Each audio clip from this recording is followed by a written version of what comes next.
जुन जति बेला तपाईँले Yeah. एउटा सामाजिक हितको लागि भनेर संलग्न हुनुभएको थियो, त्यसपछि बिचमा के भयो, आई थिङ्क मलाई लाग्छ अहिले त सबै सल्टिसकेको छ, तर त्यो पर्सनल फिलिङ्स हुन्छ नि त्यति बेला चाहिँ। यस्तो हुँदो रहेछ कि हामीले चाहिँ सबैलाई राम्रो गर्न खोजेको हो होइन, काम गरिदिन खोजेको हो, तर आरोप लाउन सजिलो रहेछ कि भनिदिने त हो नि होइन।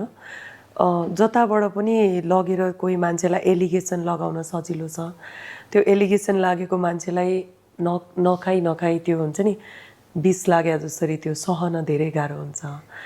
र मलाई के लाग्छ भने होइन एलिगेसन लगाइदिएपछि सक्यो नि, तर त्यसको प्रुफ त्यसको राम्रो कुराहरू आउँदैन कि त्यसपछि जसलाई पनि भन्न मिल्यो नि यो त यस्तो हो नि भनेर एउटा सानो मिडियाबाट या ठुलो मिडियाबाट सेयर भयो भने पनि सबैले त्यसलाई नबुझी कपी गरिदिने।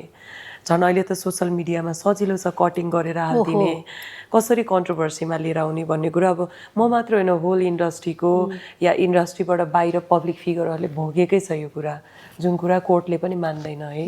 अनि मलाई अर्को कुरा के लाग्छ भने नपिराउनु न डराउनु कि मलाई यति थाहा छ